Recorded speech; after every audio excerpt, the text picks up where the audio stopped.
সাধারণত এপ্রিল মাসে অর্থাৎ বর্ষা মৌসুমের শুরু থেকে বাড়তে থাকে মশার উপদ্রব। বর্ষায় জমে থাকা বৃষ্টির পানিতে ডিম পাড়ে মশা, সেখান থেকে বাচ্চা জন্ম নেয়ার পর মশার উপদ্রব বেড়ে যায়। কিন্তু এবছর আগাম বৃষ্টিপাত হওয়ায় বর্ষা মৌসুমের আগেই সিলেট নগরীতে বেড়ে গেছে মশার উপদ্রব। মশার যন্ত্রণায় রীতিমতো অতিষ্ঠ হয়ে উঠেছেন নগরবাসী। মশার আগাম যন্ত্রণায় বেকায়দায় নগর ভবন কর্তৃপক্ষ। বাধ্য হয়ে তারা চলতি মাসেই মশা নিধন অভিযানে নামতে হচ্ছে। আর মশার উপদ্রব থেকে নগরবাসীকে রক্ষার দাবি জানিয়ে মশারি টানিয়ে মিছিল করে অভিনব কর্মসূচিও পালন করেছেন ভুক্তভোগী লোকজন।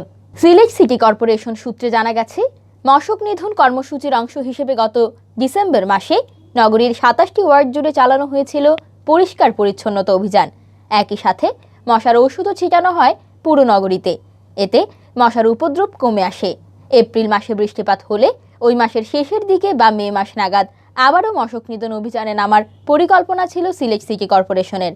কিন্তু ফেব্রুয়ারি মাসে সিলেটে কয়েকদিন বৃষ্টিপাত হওয়ায় মশার প্রজনন ঘটে। জমে থাকা বৃষ্টির পানিতে মশা ডিম পাড়ে এবং বংশবিস্তার ঘটায়। এতে বেড়ে যায় মশার উপদ্রব। মশার যন্ত্রণায় কাহিল হয়ে পড়েছেন নগরের লোকজন। অনার্স সহ বিভিন্ন শ্রেণীর পরীক্ষা শুরু হয়। রাত জেগে পড়তে গিয়ে শিক্ষার্থীরা মারাত্মক সমস্যায় পড়তে হচ্ছে। মশা থেকে বাঁচতে অনেক শিক্ষার্থী সন্ধ্যার পর থেকে মশারির ভেতরে ঢুকে পড়তে হচ্ছে। রাত দিন সমান তালে মশার উপদ্রব চলছে।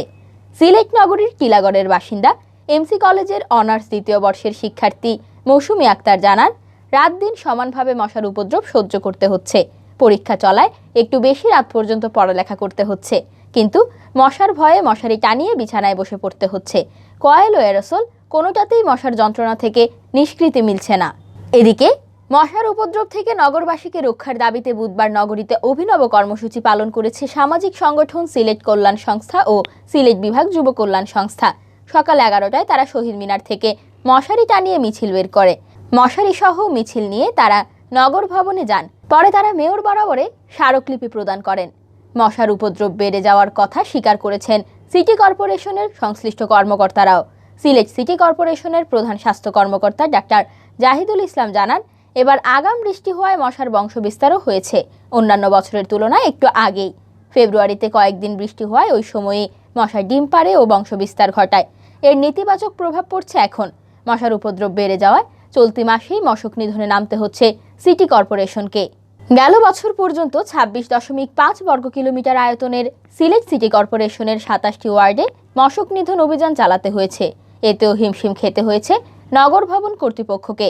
সম্প্রতি গ্যাজেট করে সিটি কর্পোরেশনের আয়তন বৃদ্ধি হয়ে ৬০ বর্গ কিলোমিটারে দাঁড়িয়েছে। ওয়ার্ড বেড়েছে আরও ১২টি। তাই সীমিত জনবল নিয়ে বৃহৎ এলাকার মশক নিধন নিয়ে বেশ দুশ্চিন্তায় রয়েছেন সংশ্লিষ্টরা। প্রধান স্বাস্থ্য কর্মকর্তা ডাক্তার জাহিদুল ইসলাম জানান, সিটি কর্পোরেশনের যে শ্রমিক রয়েছে সেটা ২৭ ওয়ার্ডের মশক নিধনের জন্যই পর্যাপ্ত নয়। এর মধ্যে আগের তুলনায় ৩ গুণ হয়েছে সিটি কর্পোরেশনের আয়তন।